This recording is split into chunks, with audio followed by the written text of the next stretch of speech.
I just heard that DC are making a Jimmy Olsen show starring Jimmy Olsen and Gorilla Glue, and the Flash is not in it. You see, and some of you wonder why I am done watching anything of DC. I'm just here to report to you of why I'm not gonna watch it, and honestly, why you shouldn't watch it.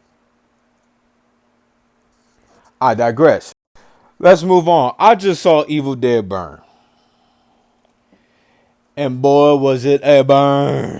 Now, seriously, I want to know where is all this leading to, because this is the third movie out of this remade trilogy. So I really want to know where is all this leading to, because this time around it was different characters. It's centered around a family that has something to do with one of those evil books, and that's all I'm gonna say. I don't want to get into too much spoilers, but Sebastian Van, I forget his last name. It was hard to pronounce. He's I think he's a German or Poland or Russian, something like that.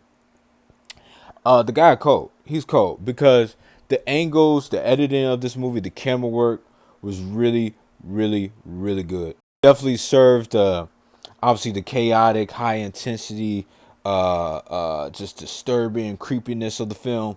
And the movie's kind of funny. It had a little bit of funny moments in it because one of the family members, she's a grandmother. She's obviously going through dementia and Alzheimer's, and yeah, she was just completely out of whack, out of the loop, doing everything that was going on. That was just hilarious. Over there thinking that somebody's trying to steal her purse when the whole time people are out here getting stabbed, heads cut off, and being possessed. But no, this was entertaining. But I'm gonna go and get a little deep here for a second because, as you know, I watch a lot of movies, as well as listen to a lot of music. I need to talk about more music on here, but I feel like in Hollywood specifically, don't get me wrong when I say this, but I feel like Hollywood's been lasting for so many years, movies after movie after movie after movie. I feel like white people's days are numbered. I mean, you can kind of feel it in the air. You know what I'm saying? Like, movies been around for so long. We be getting franchises, trilogies, sequels, original stories, adapted IPs, books, video games, all that. And we have movies based off history. And it's just, we seen them all. We seen them all. They done did it all. And these are kind of getting a little old. A lot of people could blame streaming. A lot of people could blame high budgets. A lot of people could blame Studios X and all that stuff, blah, blah, blah. But honestly, I really think it's representation. And I feel like when certain movies have different representation, especially certain genres, and I think that especially when certain filmmakers of a certain culture are able to access certain castings, certain crew members, I would think that it will allow them to come up with different ideas and just to see different shit, man. I don't know. It could be because I'm black, so I guess you could say I'm biased. But I would say the same shit if I was Mexican, or if I was Japanese or whatever. Even though China and Japan, they got a solid thing going on. Hell, even their movies out here in America. But I kept thinking, like, man, what if this was all black cast? Hell, what if Obsession was an all black casted film? You feel me? You feel me, G? Matter of fact, I up the ante on you. What if Sinners?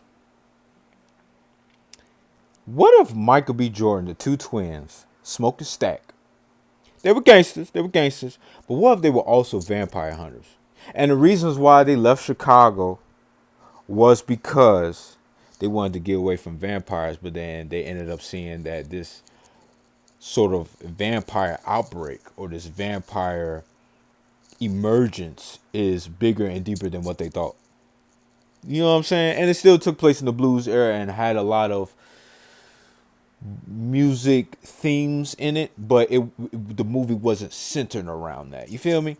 I don't know. I just think, man, like I just want to see different representation that gets sort of the same unique and out of this world stories that white folks be making, but with just different cultures. But anyways, enough of that.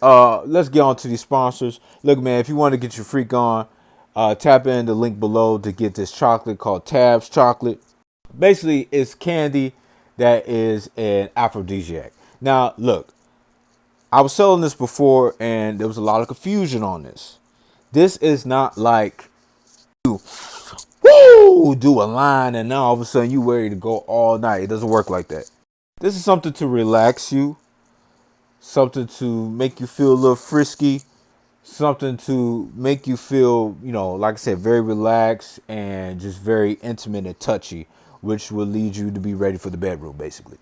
Now, when you take this now, if you are a person with a low metabolism, then you need to take, a good amount. You can't just take a little piece. And if you're someone with high metabolism, can't even talk. If you're someone with high metabolism, then you might want to slow it down. They got different flavors, different kinds of candies.